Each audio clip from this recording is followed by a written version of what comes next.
Добро вечер, почитувани. Вие гледате Што не е јасно на Алфа телевизија. Вечерва со мене Билјана Трендафилова.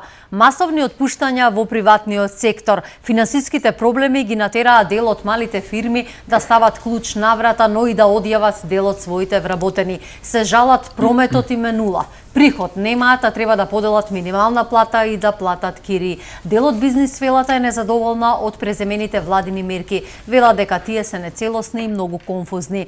За овие теми ќе дискутираме вечерва во емисијата со моите, но и со ваши гости. Добро вечер му велам на Благоја Грозданов од Управниот одбор на Комората на сметководители.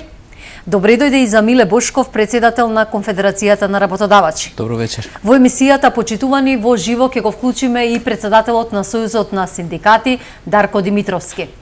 Грозданов, жестоки критики слушнавме од дел од вашите колеги од ССК, од угостителскиот сектор. Тие веќе се заканија, оти не може да искористат ги искористат владините мерки, па принудени се да отпуштаат. Иако Агенцијата за вработување негираат оти имало бран отпуштања и за бројката се уште никој официјално не потврдува. Што е проблемот со преземените мерки и зошто дел од фирмите не може да ги искористат? Благодарам. Прво вака, една работа треба на сите да има јасна, дека бизнисот сака стабилност, сака сигурност, предвидливост, правна и економска сигурност, едноставно кажано. Ова е ситуација каква што се нема случајно во наша ера, да речеме, во последниве стотина години, и е нова ситуација за сите нас и сите треба да изнавигираат, да најдат начин да изнавигираат надвор од оваа криза. Она што бизнис секторот го бара во секој случај е јасна идеја, визија и стратегија од владата, насоки како да се излезе од оваа ситуација во која што сме сега затекнати. За жал морам да кажам дека отсуствува каква било идеја, визија и стратегија во мерките кои се донесени до сега. Ќе кажам дека под еден тие се ненавремени, бидејќи поминати се веќе 3-4 недели од почетокот на оваа криза, а тек вчера или завчера ги добивме оние ударни најбитни мерки кои се најавуваа најдолго време, а истите, што е најтрагично, покрај тоа што не се навремени, што долго време се изготвуваа наводно од експерти заедно со владиниот тим, се конфузни, некомплетни, несеопфатни со низа критериуми. Ќе зборуваме повеќе за нив. Понатака мерките се во секој случај неефективни, бидејќи не верувам дека ќе стасаат до точките каде што се најмногу неопходни, односно до претпријатијата кои се најзагрозени од оваа криза, ниту се ефикасни да исполнат зацатаната цел да нема затварање на бизниси, ниту се сеопфатни, и мислам дека едноставно превладува впечатокот кај бизнис заедницата дека во моменти кога се дави бизнисот, кога е потребна искрена, реална помош да се подаде рака, владата реши дека е време да се надмудрува и да игра партија шах со нас, па наместо искрена помош ни дава безброј критериуми, долги процедури како да е се во ред, и ни дава мерки кои се во суштина не помош, туку условени одложени кредити. Тука имате еден страшен психолошки момент во ситуација во која вие не знаете што ќе биде утре, тие ви бараат гаранции за она што ќе се деси, што би се случило до крајот на годината, што исто така игра крајно негативна улога во мислениот процес на претпријатијата кои се одлучуваат дали да аплицираат за овие мерки. Да, ќе зборуваме Гроздано во детали за мерките и за конфузијата, односно примената во пракса. Бошков, стаса ли поплаки до Конфедерацијата на работодавачи и дали како бизнис конфедерација имате статистика колкав е бројот на отпуштени луѓе поради кризата со коронавирусот? Секако дека секогаш имаме комуникација со нашите членки и со голем дел од бизнис заедницата. Поплаките интерно кажано се во насока на безизлез или пак незнаење како ќе се решава кризата или како ќе излегуваат од кризата компаниите. Во однос на отпуштањата од работа, пред се има најави за отпуштање, поради неизвестноста и поради, може би да се каже, безизлезната ситуација во моментот или пак информации кои ќе недостасуваат за како да се справуваат со кризата. Од друга страна, компаниите мора да знаат дека состојбите не објаснуваат точно дали ќе ги применуваме уредбите во однос и со влијание на Законот за работни односи, или пак ќе се употребуваат, ќе се исполнуваат комбинирано, и во тој случај мораме да објасниме дека компаниите ќе мора да го почитуваат законот за работните односи, ќе мора да се советуваат со здруженијата на работодавачи, со стопанските комори и со синдикатите во однос да избегнат последици од мерките или од чекорите кои ќе ги превземат. Да, споменав, ние го имаме во живо и председателот на Сојузот на синдикати Дарко Димовски. Здравствената криза веќе преминува во криза на пазарот на труд. Димовски, се имаат ли до вас пожалено дел од работниците кои добиле отказ? Имате ли вие статистика и анализа колку од нив се одјавени поради кризата со коронавирусот? Да, како што кажавте, вие првен здравствената криза не сме да премине во криза на пазарот на трудот и ние како синдикати, работодавачи и влада не сме да го дозволиме тоа, тоест да го намалиме удар колку што може да биде помал. Ние како Сојуз на синдикати апелираме по повод изјавите од вчера кои ги слушаме од, ќе кажам, од угостителските работодавачи, кои викаат дека треба да се отпуштат работниците и да се затворат компаниите. Јас ќе им кажам, ќе им дадам да се нашалиме на бесплатна правна помош, за да се отпуштат работници, да се затворат компании, потребно да се отвори стечајна постапка. Во овој момент тоа они не може да го направат. Затоа, како што каже и председателот Миле Бошков од Конфедерацијата на работодавачи, треба да се запази законот за работни односи. Законот за работни односи е закон кој ги регулира правата на работниците, но и обврските на работодавачите. Затоа апелирам да не се прави на ништо на своја рака, посебно работодавачите да не прават. Затоа што покрај тоа што ќе треба да исплатат на работниците кои ќе бидат неправедно отпуштени, ќе имаат и додатни трошкови, тоест ќе имаат адвокатски трошкови, судски трошкови и тоа ќе камати, тоа ќе помине во недоглед и истите тие сами работодавачи на некој начин сами ќе се уништат. Затоа апелирам, законот за работни односи кој што стои јасно, моментално за ние доколку пред да дојде до спуштање, јасно кажува, треба да се искористат годишните одмори, доколку тие не се искористат, треба истите да се платат. После тоа иде мерката од членот 112 од законот за работни односи на ставот 10 кој вика поради откажување на работата од деловни причини, да им се исплатува принуден привремен платен одмор или ППО, кој е 70% од платата на работникот, а и тоа мерка ако не произлезе со резултат или ако не се спреши, ако не заврши оваа пандемија, тогаш ќе разговараме спогодбено и солидарно да се договориме што, како и понатаму. Димовски, но приходите им се нула. Јас морам да ве прекинам. Угостителскиот сектор се жали од е приморен бидејќи не може да ги користи владините мерки, а немаат приходи како да ги исплатат своите вработени и затоа се приморени, како што рекоа од угостителската комора, да одјават 15.000 вработени.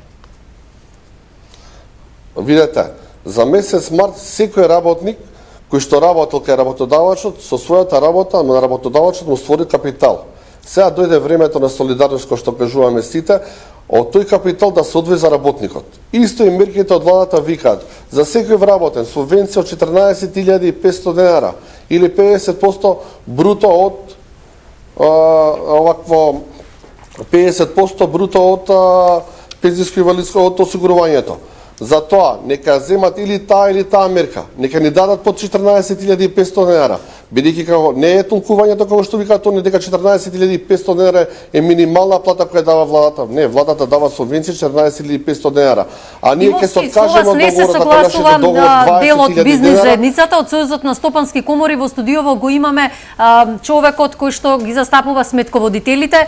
Грозданов, зошто и во студиово негодувате оти не се согласувате со оваа теза дека треба сега да се биде солидарен и да се одврзе кесето како што вели Димовски? Јас мислам дека прво во јавноста и господинот контра, мислам на другата страна на линијата, има една многу погрешна слика за тоа што значи да се биде стопанственик во Македонија. Некако има впечаток дека сите мислат дека стопанственици се 90% се Бил Гейтс и дека имаат некое скриено кесе пари кои го чуваат под перница за црни денови и слично. Значи ај вака, приходите кои овие дејности кои вие ги набројавте претходно ги остваруваат во периодов и приливот на пари кои го остваруваат во периодов, не само приходите, се нула. Нула. Јас апсолутно апелирам на тоа да се почитува законот за работни односи и таму си има постапки и така натака. Меѓутоа, господинот, мислам, некој отиде предалеку во правен совет не сме јасни тие кои треба да го делиме тој правен совет, бидејќи законот за работни односи не е баш дециден, има една одредба каде што се зборува и за виша сила. И јас не сме тие кои треба да кажеме дали е настанала или не виша сила.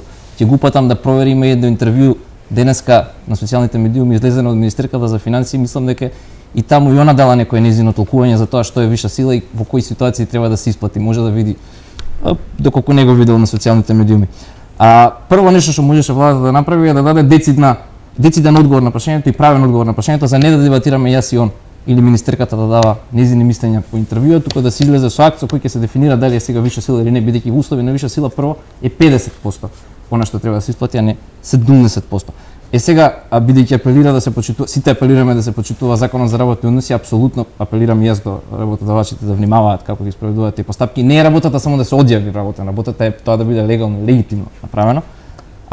Мора да го признаеме и да го прифатиме фактот дека во еден момент ќе настапат на сила не само законите, мислам правните аспекти, економските законитости ќе настапат во еден момент на сила. Едноставно нема од каде да се плаќаат тие луѓе. Не се тоа богаташи кои трупале богатство, претходно зборуваме за мали, средни бизниси, не само во Скопје и по помалите места кои навистина немаат средства да ги исплатат работените. Таа солидарност за која се зборува треба да имаш можност да ја дадеш. Можеби банките имаат поголема можност да дадат солидарноста, меѓутоа ете они ќе дадат 6 месеци камата со што ќе им се зголемат профитите. Многу интересно од кај се бара солидарноста од другата страна. Димовски, виша сила е одговорот од Грозданов, кој што е последица на тоа што дел од фирмите се принудени да ги одјават своите работени. Значи законот е јасен, си вика во случај на прогласување на водена состојба. Ние не сме прогласиле виша сила, сме прогласиле водена состојба. И ги откажуваме работата на работникот од деловни причини. Не се дефинира никаде во самиот закон терминот виша сила не се дефинира. Тоа вие што го кажавте е дефиниција која сами сте ја дале. Виша сила во правна смисла на зборот, побарете правен совет, е ситуација во која ниедна од двете договорни страни не може да влијае. Баш ова е дефиниција за виша сила. Вие го гледате како што ви одговара најтесниот контекст на поимот виша сила земјата. Нас не одговара да земаме плата, 100% не одговара да земаме плата. А ние викаме, дојде времето на солидарноста, каде што на вистина некои фабрики или фирми немаат од каде да набавуваат роба или и ред други работи, репроматеријали, и викаме, се откажува од деловни причини. И ние имаме реална состојба, ние се фаќаме виша сила, а го занемаруваме тоа што председателот на државата прогласил водена состојба. Затоа го имаме јасно, викаме водена состојба. И ние толкуваме водена состојба. Значи, ние мора да си ги почитуваме законите на државата. И што е проблемот да се даде 70%? Како го нема во законот за работни односи? Виша сила постои, виша сила е терминот на кој се повикуваме во законот за работни односи, а вие велите дека е прекина деловни причини. Јас велам дека ни вие ние не треба да го толкуваме тоа, туку владата треба да излезе со јасен став. Тоа е таа стратегија, визија и идеја што ја барат на почетокот за да излезе со уредба и да даде толкување, а не по интервју ова да направи. Сојузот синдикати ќе го толкува законот бидејќи он учествуваше во изработка на законот за работни односи и во минатото и во сегашноста. Не е тело кое толкува закони. Се знае кој толкува закон. Ама не, ја не толкувам закони, ја читам. Вика, во случај на прекина работниот процес од деловни причини, работодавачот е должен на работникот да му издаде решение и да му плати 70% од платата за период до 3 месеци во текомната година. Каде е проблемот? А зошто велите дека е деловни причини кога е принуден работодавачот да го затвори деловниот процес? Принуден, не одбрал да го затвори. Значи го читам на законот за надоместок од плати член 112 и вие го цитирате став 7. Ајде ќе го прочитам. Ако работникот не може да врши работата поради виша сила, работникот ја врши работата. Како ја врши работата кога локалот е затворен? Локалите се затворени. Како ја врши работата, објаснете ми вие работникот, седи дома и не прави ништо. Еве сега доаѓаме на моето. Локалите се затворени бидејќи председателот на државата прогласил водена состојба. Дали имаат влијание локалите или сами избрале да бидат затворени? Тоа е виша сила, кога нема влијание ни едната ни другата страна. Меѓутоа, тоа не треба вие да го кажувате, пак ќе речам. Да имаме пожари, не. Ние тука јасно си кажувам.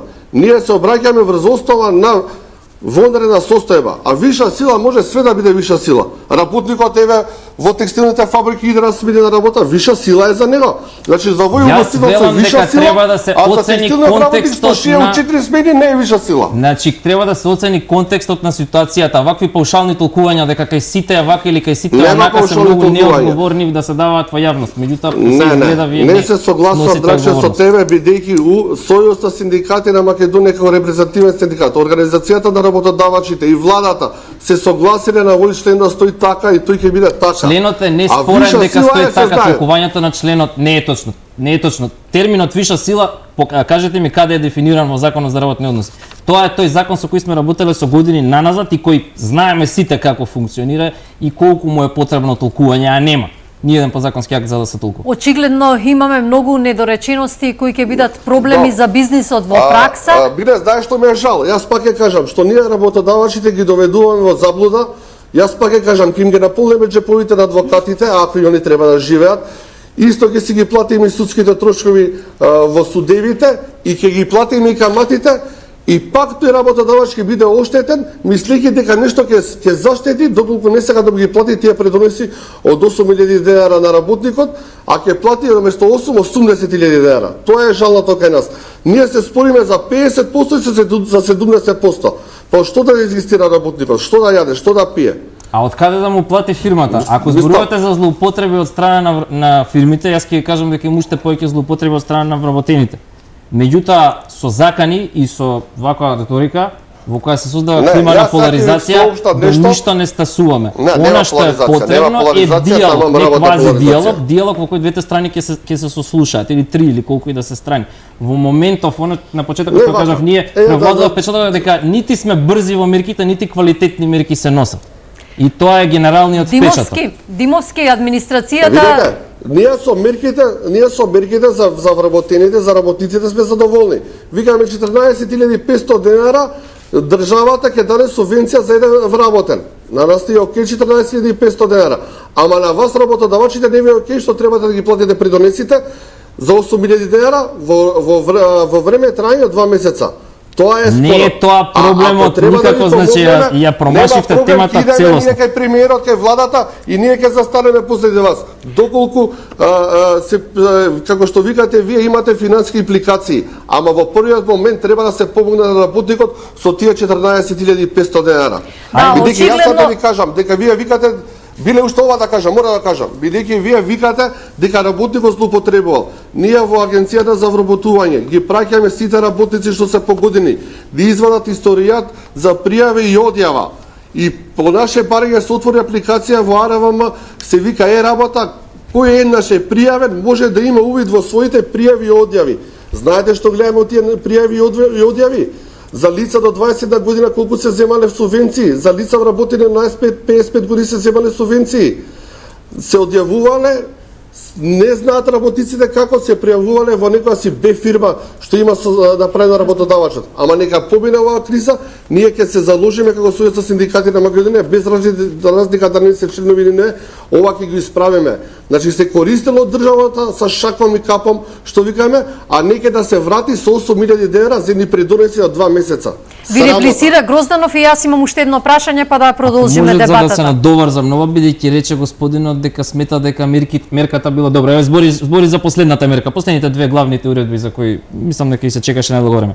Ај прво да прашам, како мислите дека е добра мерка која дава финансиска помош маскирана како кредит кој треба да се врати, условен кредит, во која е условот да се задржат вработените X месеци, 4 или 5 колку беа после завршување на мерката, во услови на целосна несигурност, треба работодавачот да се врзе дека ќе ги задржи вработените. Сега не знаеме зутре што ќе биде, вие барате 5 месеци од сега да се врземе, па уште кривична одговорност се ставила во законот, ако не во уредбата, ако не се испочитува ова, згоре на тоа и да се вратат парите. Каква порака се праќа до бизнисот со тоа? И ова било добра мерка според вас. Ајде да не збориме за износот, само да вршим. Да не збориме за износот 14.500, што е мизерак.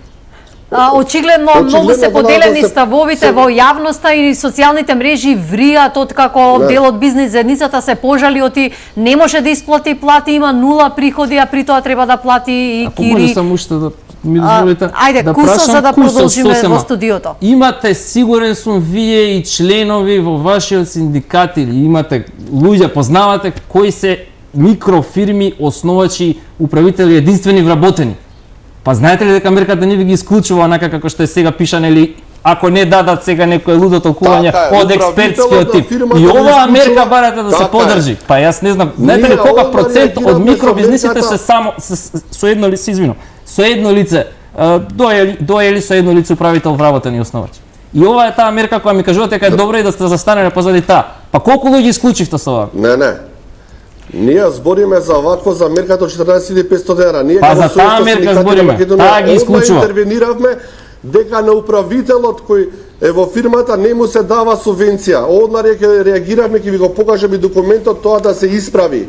Димовски, жестоко реагиравте и кога власта најави оти ке крати од платите на администрацијата. За сега јавниот сектор куртули од кратење на платите, но дел од бизнис фелата која што работи во приватниот сектор критикува оти сепак администрацијата во оваа криза била во покомотна позиција. Ке се согласите со овие тврдења? Видете, ние како Сојуз на синдикати на Македонија не ги делиме работниците на приватен и јавен сектор. Ние насочуваме силата сега повише во приватниот сектор од аспект што гледаме што се случува таму. Додека сега за сега администрацијата зима солидни плати и ние не бевме за нивно намалување, бидејќи они даваат свој допринос за да функционира оваа држава и ова општество. Нема поделба на вработените. Сите вработени се за нас исти и јас пак ќе кажам, примена на законот за работни односи. Дури ако треба ќе примениме и неактуални мерки, што се 70% зимање од платата и праќање на привремен принуден одмор, доколку не се спречи оваа пандемија со последно овие два месеца. Сите ќе застанеме за солидарност. Ја не сакам колегите да си ги напаѓам, ја го почитувам и Драги и Миле таму. Сите сме работеле заедно, ама сега не се препираме ние се препираме за одредени работодавачи. Дека ја верувам дека Драголюб не го прави тоа, верувам дека Миле не го прави тоа, ама одредени работодавачи што највише земале, за тоа мене ми е револтот, сега не може да дадат 8.000 денара за предонеси и да подметуваат подписи подпишани во некое си време кога се биле праќани од работа. Убаво кажа вчера инспекторот Златко, ако нема дата, место, има и презиме со своја рака напишано работникот и својрачен подпис, тоа ќе падне на стол. Другари, си се ставате на апарати, се одложувате да ви ги земат парите адвокатите, судевите и каматите. Господине Димовски, ви благодарам, тука ве прекинувам, мора да продолжиме со разговорот во студиото. Ви благодарам што учествувавте во вечерашнава емисија, што не е јасно. Во наредна прилика ве очекувам и во студиото на Алфа телевизија. Како ќе исплатите плата за Благодарам и на вас. Како ќе исплатите плата за април и мај? Добро прашање. Многу интересно тоа. Ќе беше убаво уште да го имавме тука во студио, можеби господинот, па да ми објасни како со нула приход, некој треба или нула прилив на пари, некој треба да исплати плата за месецов и плюс сите дополнителни трошоци од типот на кирија, фиксни трошоци кои се независни во однос на тоа дали работи или не работи предпријатието. И затоа ги баравме овие мерки и со овие мерки да се прати еден јасен сигнал. Прво и основно, првиот и основен проблем мораше да бидат неповратни тие средства, второ мораше да бидат суштински. Нити се доволни за да помогнат, нити па дојдоа на време, како што рековме, нити па пратија јасен сигнал. Господине Бошков, да се снајде кој како може. Сега порага. А како ќе се снајде? Дали ќе преживеат малите и средни фирми кои што се најпогодени од оваа голема криза? Секако дека оваа криза влијае на целокупната социјаекономска состојба. Пред да го одговорам конкретното прашање, би сакал да напоменам дека веќе имавме и во јавност типичен пример на еден диалог кој секако не беше позитивен и социјаекономски диалог. Затоа ние преку економско-социјалниот совет и преку телата кои ги имаме за соработка и со синдикатите и со владата, настојуваме да се слушаат сите страни. Меѓутоа да се слушаат сите страни во насока на презентирање на фактичките состојби.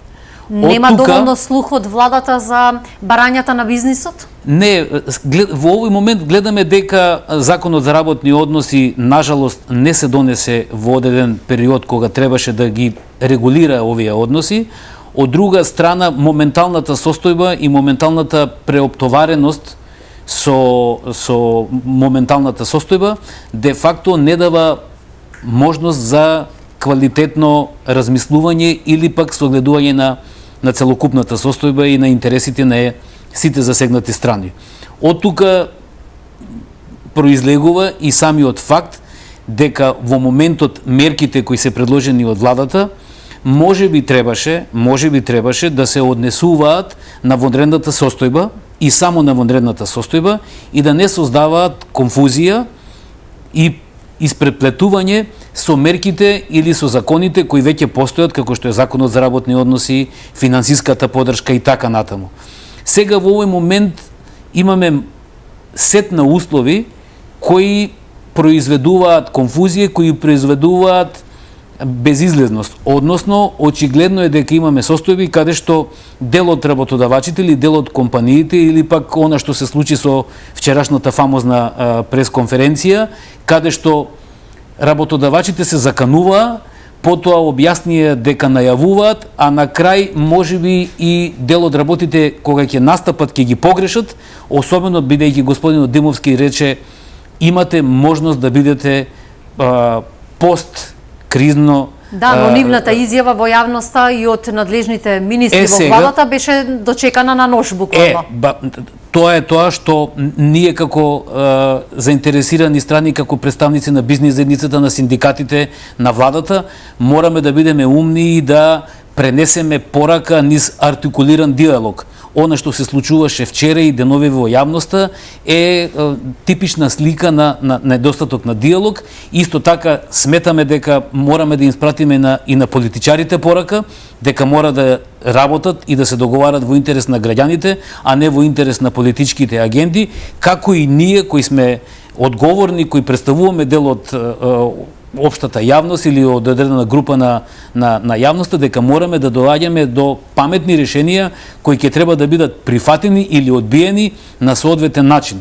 Така да се вратам на прашањето како до пари во април и во мај, треба да се има на ум дека дел од компаниите работат, дел од компаниите на вистина, како што кажа и господинот Грозданов, нула приходи, со нула промет, тие треба да бидат опфатени со помош, напоменувам и се надевам дека ќе биде неповратна, а оние кои ќе можат солидарно, како што кажа господинот Димовски, да се вклучат во помагање во овој момент во социјаекономското општество, ќе го наречам, тие да се вклучат и да бидат општествено одговорни и да можат да го исполнат она што се очекува од нив.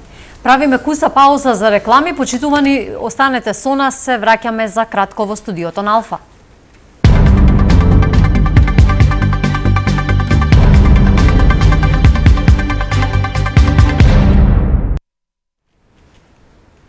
Назад сме во студиото на Алфа телевизија. Вие гледате емисијата Што не е јасно. Дискутираме за актуелните проблеми во бизнис заедницата и проблемите кои што ги мачат особено микро, малите и средни фирми. Вечерва мојно и ваши гости се Миле Бошков, прв човек на Конфедерацијата на работодавачи, и Благоја Грозданов од управниот одбор на Комората на сметководители.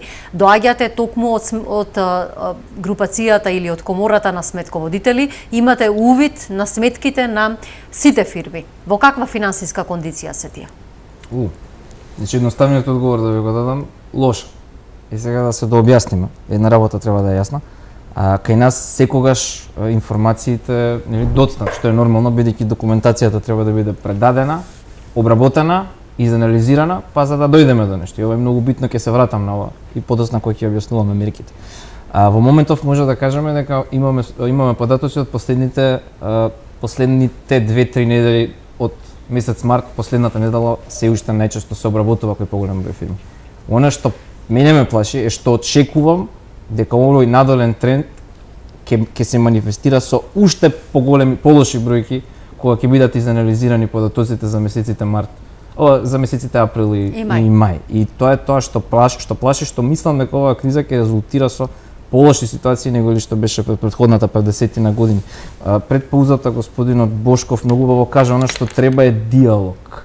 Диалог, не квази диалог. Никој не сака да биде викнат некаде само за да се слика, народски кажано. Секој сака да биде сослушан и она што го кажал некаде да има влијание. Во моментов тоа е тоа што ми недостасува. Не ни треба цинизам, Не треба подценување, не е момент за ефтино политичко поентирање. Мислам дека треба реален, вистински диалог. Ако веќе не одиме со брзо решавање, дефинитивно навременоста отиде возот за навременост, дајте барем да ги уредбите што ги носиме и мерките што се носат да бидат издржани и донесени под диалог.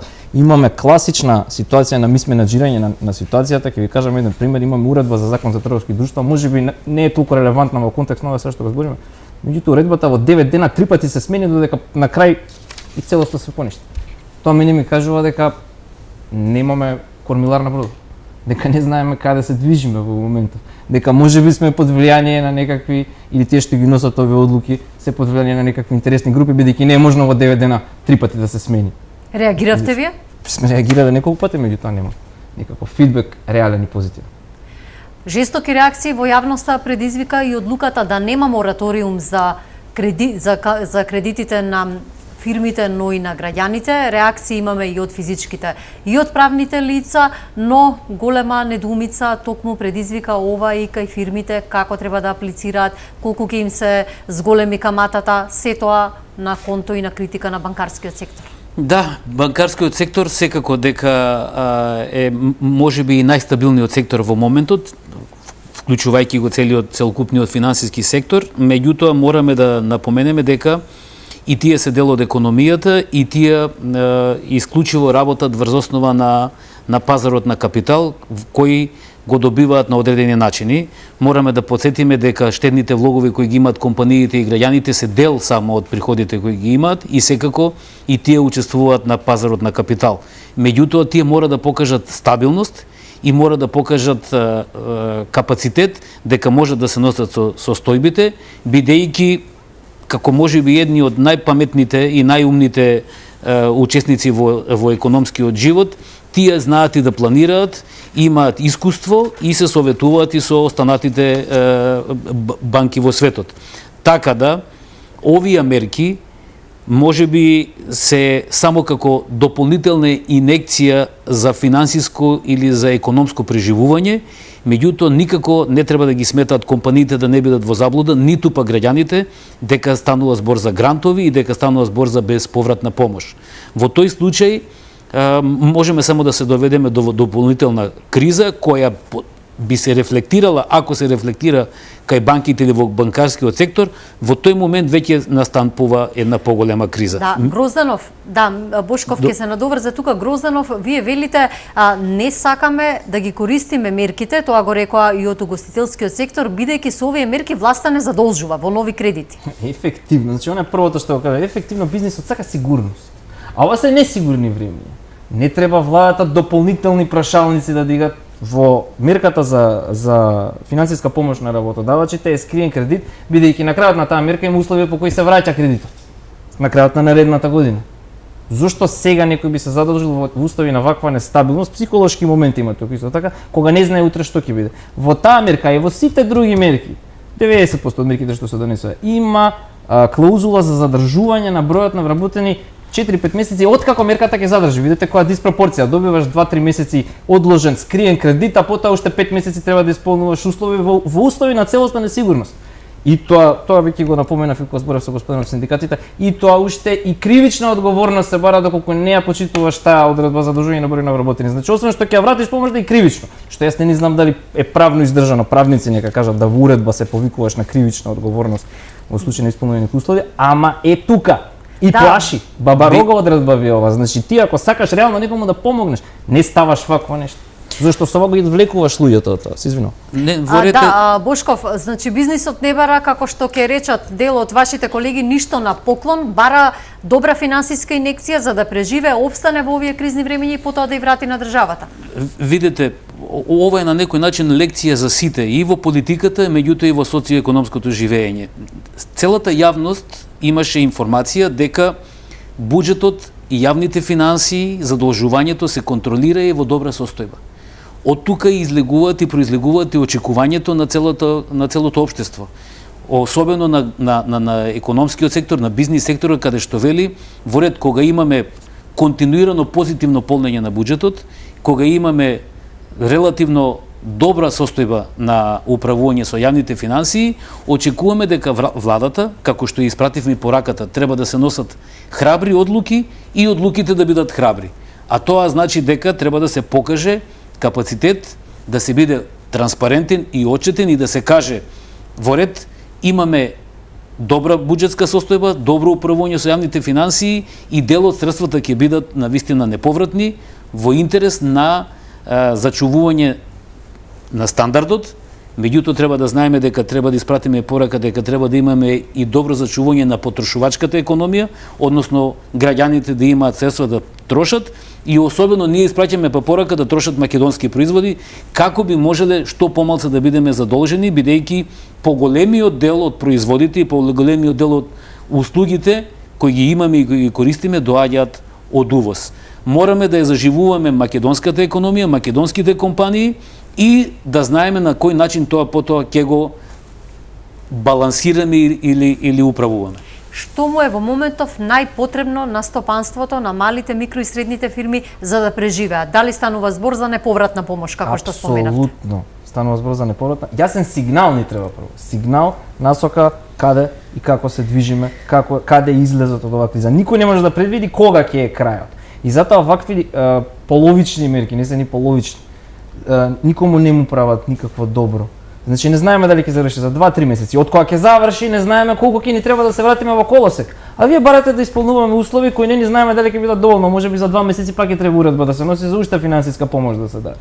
Ако е навистина така како што рече господинот Бошков, ако тие сигнали кои до сега биле пратени дека буџетот е добар и дека се добри политиките кои се водат во сектор финансии до сега, и ако е ликвиден, во тој случај или на лажеле или некој се поигрува со нас.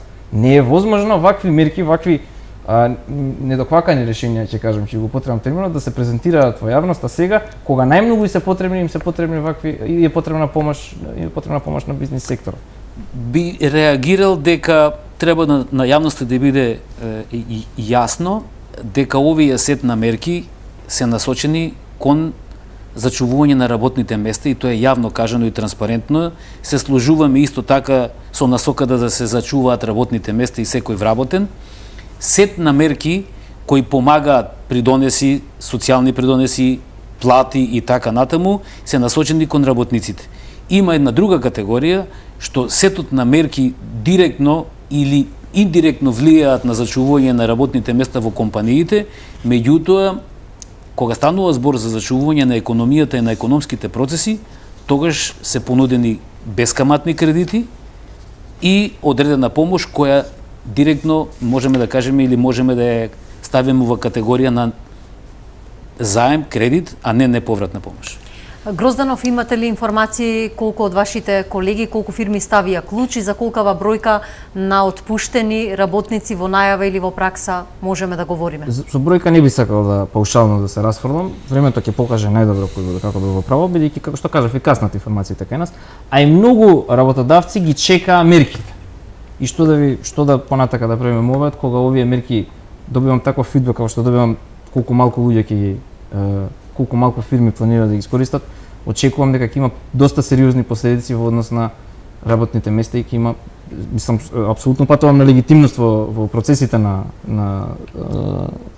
средување на тие работи, меѓутоа ќе има импликации, не може да нема, бидејќи како што кажаме фирмите имаат нула прилив, нула. А ова некако свари секој во својата глава, нула. Од каде мислите? Мислите дека за оние мали фирмички, микро, мали бизнеси, работодавци од не мора од Скопје, од малите места, дека од некаде имаат за да обезбедуваат и понатака да хранат, нема. Ќе има импликација и далекосежни ќе се импликациите и тажното е што заради ова недоветно или несоодветно организирање и менаџирање на целава ситуација ќе трпи целото стопанство.